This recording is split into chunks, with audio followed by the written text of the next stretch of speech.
क्या मार्केट का टॉप बन चुका है और रिवर्सल स्टार्ट हो चुका है? आज के दिन आई एम वेरी श्योर बहुत सारे इन्वेस्टर्स ने हमें ये क्वेश्चन पूछा है। काफी लोगों ने तो कमेंट करके इवन यूट्यूब पे टैग करके क्वेश्चन पूछने की कोशिश करी है।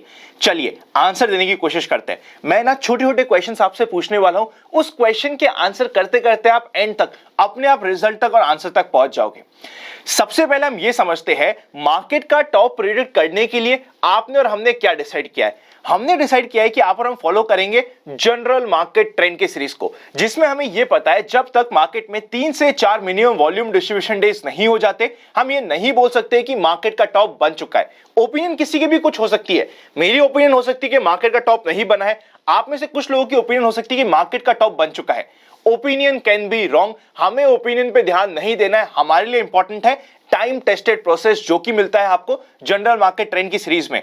अगर आपने अभी तक सीरीज नहीं देखी तो ओपन फॉर ऑल फ्री आपको अवेलेबल है। ऊपर आई बटन में मैंने उस कंप्लीट सीरीज का लिंक भी रख दिया है।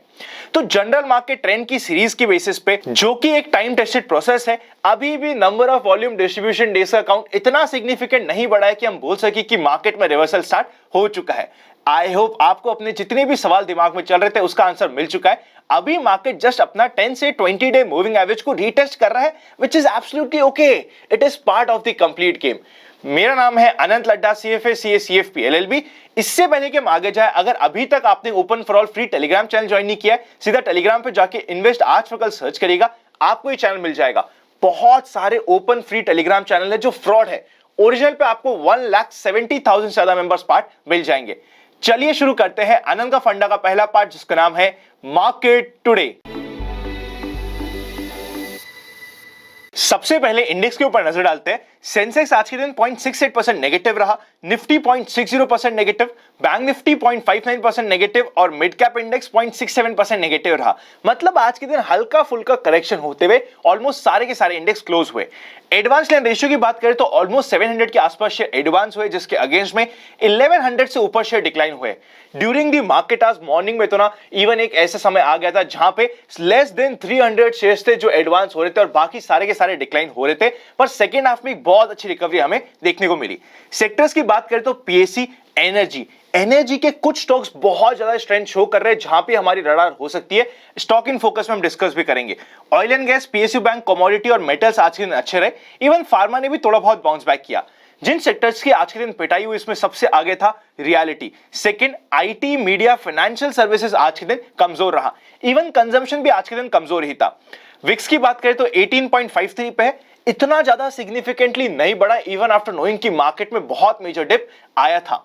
यूएस फ्यूचर्स की बात करें तो स्लाइटली नेगेटिव है, पर जिस समय मार्केट चल रहा था उस समय यूएस फ्यूचर्स ज्यादा नेगेटिव थे और वहां से अपने बॉटम से यूएस फ्यूचर्स में भी हमें रिकवरी देखी। निफ्टी की बात करें तो ओपनिंग हुई थी 17,906 की, जहां ओपन हुआ था उसी के आसपास हाई बनाया 17,912 का। पहले हाफ में रेदर सेकेंड हाफ में भी फर्स्ट पार्ट में बहुत मेजर डिप दिया। मार्केट का लो बना 17,576। 10 डे मूविंग एवरेज के नीचे गया था मार्केट, पर 20 डे मूविंग एवरेज से पहले ही थोड़ा सा बाउंस देना स्टार्ट कर दिया। वहां पे मार्केट ने बॉटम बना के क्लोजिंग दी है 17,748 की। जिस तरीके का बाउंस आया है उसको देखते हुए मैं काफी स्ट्रॉन्ग इसे बाउंस बोल सकता हूं और एक अच्छी क्लोजिंग बोल सकते हैं। इंपॉर्टेंट अपडेट में बात करें तो सबसे पहले आप सभी के एक पसंदीदा स्टॉक गुजरात गैस, जिसने आपको काफी अच्छा प्रॉफिट भी कमा के दिया है पास्ट में। सुप्रीम कोर्ट ऑफ इंडिया की रूलिंग आ गई है अहमदाबाद रूरल ऑथराइजेशन के केस में गुजरात गैस के फेवर में। अब चलते हैं नेक्स्ट सेक्शन पे, जिसका नाम है व्यूअर्स क्वेरी। सबसे पहली क्वेरी आ रही है फ्यूचर एंड ऑप्शन से रिलेटेड। आप इसे चेकआउट कर सकते हैं कि ऐसी ट्रेड जिसके बारे में मैंने कल भी आपको बताया था, मारुति। आज उसका लेवल्स, जिस लेवल का हमने कॉल सेलिंग कर रखी थी, मतलब कि 7500 रुपीज तक मारुति पहुंच चुका था।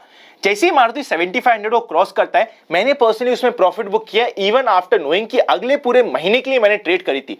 कारण समझते हैं। देखिए, जब भी आप कवर्ड कॉल की स्ट्रैटेजी अप्लाई करते हैं, जिस भी लेवल का आप कॉल सेलिंग करते हैं आउट ऑफ द मनी जाके, जैसे वो लेवल पे पहुंच जाता है वो आपका परफेक्ट एरिया होता है जहां पे आप प्रॉफिट बुकिंग कर सकते हैं। क्योंकि अगर उसके बाद भी सपोज करते हैं मारुति का शेयर 7500 से बढ़ता बढ़ता 7600 या 7700 पे भी चले जाता है, तब भी मुझे इतना सिग्निफिकेंट गेन नहीं होगा।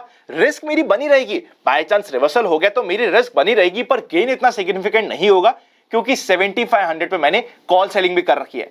इसीलिए कवर्ड कॉल की स्ट्रैटेजी में जिस लेवल का आपने कॉल सेलिंग करी है, जैसे उस लेवल के आप आसपास जाए, अगर आप प्रॉफिट बुकिंग करते हैं तो वो बेस्ट एरिया हो जाता है आपके लिए प्रॉफिट बुकिंग के लिए। नेक्स्ट इंपॉर्टेंट क्वेश्चन ये है, आप इधर चेकआउट कर सकते हैं। क्वेरी आ रही है कि आनंद, एक ही दिन में मार्केट ने 600, 800, 900 तक के पॉइंट तक की सैर करा दी। देखिए मार्केट ऐसा ही होता है, जब करने पे आता है ना तो एक्सट्रीम हो जाता है, और market can remain irrational for any number of time. कितना भी मार्केट इरेशनल हो सकता है, आपको और हमें हमेशा मार्केट को रिस्पेक्ट करना जरूरी हो जाता है। नेक्स्ट क्वेश्चन ये है कि आनंद, मैं 12th क्लास का स्टूडेंट हूं, साइंस का स्टूडेंट हूं, पर अब मुझे इतना ज्यादा इंटरेस्ट नहीं आ रहा साइंस में और मार्केट में इंटरेस्ट आ रहा है। मैं हिंट समझ रहा हूं आप क्या कहने की कोशिश कर रहे हैं। आप मुझसे ये पूछने की कोशिश कर रहे हैं कि आनंद, क्या मैं अपनी पढ़ाई छोड़ के सीधा मार्केट में आ जाऊं? ये गलती कभी भी मत करिएगा। अगर आज के दिन आपने जो भी स्ट्रीम ली है, अगर आपको एक्चुअली शेयर मार्केट में इंटरेस्ट भी है ना, तो सबसे पहले आपको ग्रेजुएशन करके उसके बाद may be MBA in finance या फिर बोल दिया जाए सीएफए आप कर सकते हैं। इट इज एब्सोल्युटली ओके, बिल्कुल सही है कि आप अपनी स्ट्रीम में ही जो पढ़ाई करना चाहते हैं उसका डायरेक्शन थोड़ा सा शिफ्ट कर दे। पर अगर आप ये सोच रहे हैं कि आप पढ़ाई छोड़ देंगे तो ये आपके लिए बेटर हो जाएगा, ये आपकी लाइफ की सबसे बड़ी गलती होने वाली है। क्योंकि अगर आपने आज अपनी स्टडीज छोड़ा, क्या गारंटी है कि कल के दिन आप शेयर मार्केट नहीं छोड़ोगे या अपना बिजनेस नहीं छोड़ोगे? अगर आपने आज क्विट करने की आदत डाल दी तो आपके लिए लाइफ में काफी दिक्कतें आने वाली है। मोर देन दैट, अगर आप स्टूडेंट है तो मैं दिल से आपको एक बात बोलता हूं, शेयर मार्केट में ट्रांजिशन करना अभी के लिए बंद कर दीजिए, क्योंकि अगर आपको शेयर मार्केट की लत ज्यादा लग गई तो आपकी स्टडीज इंपैक्ट हो सकती है, और आपकी स्टडीज मेरे लिए आज के दिन ज्यादा इंपॉर्टेंट होने वाली है। नेक्स्ट क्वेश्चन आ रहा है सौरभ जी की तरफ से। क्वेश्चन ये कि Anant, HDFC developed world global index NFO आ रहा है, आपका क्या ओपिनियन है? सबसे पहले आपने बिल्कुल सही कहा कि मुझे एनएफओ पसंद नहीं आते। More than that, global index में इन्वेस्ट करना, आउटसाइड इंडिया इन्वेस्ट करना, आई बिलीव जिनका पोर्टफोलियो बहुत ज्यादा बड़ा होता है, बड़े से मतलब क्या हुआ, 1 करोड़ के ऊपर के पोर्टफोलियो वाले को ही ग्लोबल डाइवर्सिफिकेशन देखना चाहिए। This is my personal opinion, क्योंकि जैसे आप आउटसाइड इंडिया इन्वेस्ट करते हो आपको डाइवर्सिफिकेशन मिलता है, पर रिस्क भी बढ़ जाती है, और कुछ ऐसी रिस्क होती है जिसके बारे में यूजुअली आपको और हमें कुछ आइडिया भी नहीं होता। इसीलिए अगर आपका हेवी पोर्टफोलियो है तभी आप इस टाइप के किसी फंड में इन्वेस्ट करना चाहिए, वरना आप आराम से अवॉइड कर सकते हैं। एनएफओ की बात करें तो एनएफओ मुझे पर्सनली पसंद नहीं आता, तो इसके एग्जिस्टिंग सेम कैटेगरी में हमारे पास बहुत अच्छे फंड अवेलेबल है, वहां पे मैं नजर लाने की कोशिश करने वाला हूं। अब चलते हैं नेक्स्ट सेगमेंट पे जिसका नाम है स्टॉक्स इन फोकस। अगर हम स्टॉक्स की बात करें ना, सबसे पहले तो आप ये समझिए, हमें बहुत सारे स्टॉक्स की कभी रिक्वायरमेंट होती ही नहीं है। एक एग्जांपल देता हूं, मंडे मॉर्निंग यानी कि कल सुबह जो मेंबर्स के साथ 2 स्टॉक शेयर हुए थे, आप इधर चेकआउट कीजिए, एक ही दिन में ये दोनों के दोनों स्टॉक 6 से 7% बढ़ चुके हैं। हमें सिर्फ एक अच्छे स्टॉक की रिक्वायरमेंट है, अच्छे सपोर्ट पे बहुत ज्यादा हमने करने की कोशिश करी तो इस टाइप के मार्केट में बैकफायर हो सकता है।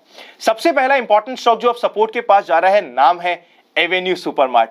3000 के लेवल से हर लेवल पे हम इसकी बात कर रहे हैं। अब 4300 के आसपास एक अच्छा सपोर्ट है, स्पेशली अगर 4200 के आसपास मिले तो रिस्क टू रिवॉर्ड रेशियो बहुत अच्छा हो जाता है। हमारे डर पे हो सकता है ट्रेडिंग पर्सपेक्टिव के लिए भी, more than that even medium term perspective के लिए भी हो सकता है। आप टिकटिव ऐप पे चेकआउट कर सकते हैं।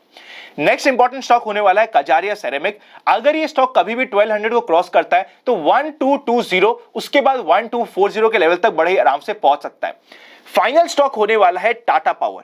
मीडियम टर्म पर्सपेक्टिव के लिए हम बात कर रहे हैं टाटा पावर की, आज भी बहुत ज्यादा स्ट्रेंथ शो करी है। 138 के आसपास इमीडिएट सपोर्ट आता है, कभी भी 140 के लेवल्स को सिग्निफिकेंटली क्रॉस करता है तो 142, 145 और 147 के लेवल तक आने वाले दिनों में पहुंच सकता है। काफी ज्यादा स्ट्रेंथ शो कर रहा है, ये शेयर वापस से हमारे रडार पे हो सकता है। अब चलते हैं नेक्स्ट सेगमेंट पे जिसका नाम है जनरल मार्केट ट्रेंड। आज का दिन as a volume distribution day count बढ़ेगा, और अब वॉल्यूम डिस्ट्रीब्यूशन डे सा काउंट हो जाएगा 2। अब चलते हैं फाइनल सेगमेंट पे जिसके नाम है एक्सपेक्टेशंस फ्रॉम टुमारोज मार्केट। सबसे पहले कॉल का high interest 18,000, second high interest 17,900 and third high interest 18,500 पे। मेजराइजेशन हमें मिलने वाला है 18,000 पे। सपोर्ट की बात करें तो पुट का high interest 17,000, second high interest 16,500 and third high interest 16,700 पे। इमीडिएट सपोर्ट हमें मिलेगा 17,650, जो हमने कल भी बात करी थी। मार्केट ने आज भी वहीं से सपोर्ट लेते हुए बाउंस दिया। उसके नीचे मेजर सपोर्ट मिलेगा हमें 17,500 पे। उसी के साथ साथ अगर हम पुट कॉल रेशियो की बात करें तो 1 के नीचे जा चुका है, पर क्योंकि है एक ही दिन में एक्सपायरी, कल का दिन छोड़ दीजिए, फिर आने वाला है थर्सडे जहां पे हमें मंथली एक्सपायरी होने वाला है, इसलिए पुट कॉल रेशियो पे बहुत ज्यादा वेटेज मत दीजिएगा। बैंक निफ्टी की बात करें तो मेजर रेजिस्टेंस होगा 38,300 का, सपोर्ट होगा 37,300 का। उसी के साथ साथ अगर कल के दिन मार्केट की बात करें, अब ना क्योंकि ये मंथली एक्सपायरी होने वाला है, हमें बहुत ज्यादा ड्रामा मिलने वाला है। मंथली एक्सपायरी का ड्रामा अगर कल के दिन से ऑलमोस्ट 1 बजे से स्टार्ट हो जाए तो सरप्राइज मत होइएगा। स्टॉक स्पेसिफिक होके काम करना, एक ऐसे स्टॉक की लिस्ट बनाना स्टार्ट कर दीजिए कि बाय चांस मार्केट में डिप आता है तो कहां पे आपकी नजर होने वाली है, वो लिस्ट आपके पास हमेशा लेवल्स के साथ रेडी होनी चाहिए। इसीलिए मैंने पर्सनली आप सभी से एक ट्विटर पे क्वेश्चन भी पूछा था कि सपोज करते हैं मार्केट में डिप आता है तो कौन सा शेयर आप बाय करने की कोशिश करेंगे, क्योंकि मैं चाहता था आप एक ऐसी लिस्ट बनाए, एक ऐसे शेयर्स की लिस्ट बनाए जो बाय चांस मार्केट में डिप आए आप उनके ऊपर रडार रखने वाले, उस लिस्ट को रेडी रखिए। मार्केट में ओवरडू करने का समय नहीं है। कल का दिन मार्केट के लिए 1 बजे के बाद एक्सपायरी ड्रामा स्टार्ट हो जाए तो कंप्लीटली डिसाइड होगा किस तरीके का डेटा बिल्डअप हो रहा है। हमें उस चक्कर में बहुत ज्यादा नहीं पड़ना चाहिए। अगर वीडियो अच्छा लगे तो लाइक करे बिना मत जाइएगा। आदित्य बिरला सन लाइफ म्यूचुअल फंड एएमसी के सीईओ के साथ आईपीओ के ऊपर डिटेल डिस्कशन का वीडियो आ चुका है, चेकआउट नहीं किया तो जरूर चेकआउट कर लीजिएगा। Happy investing and I will see you very soon.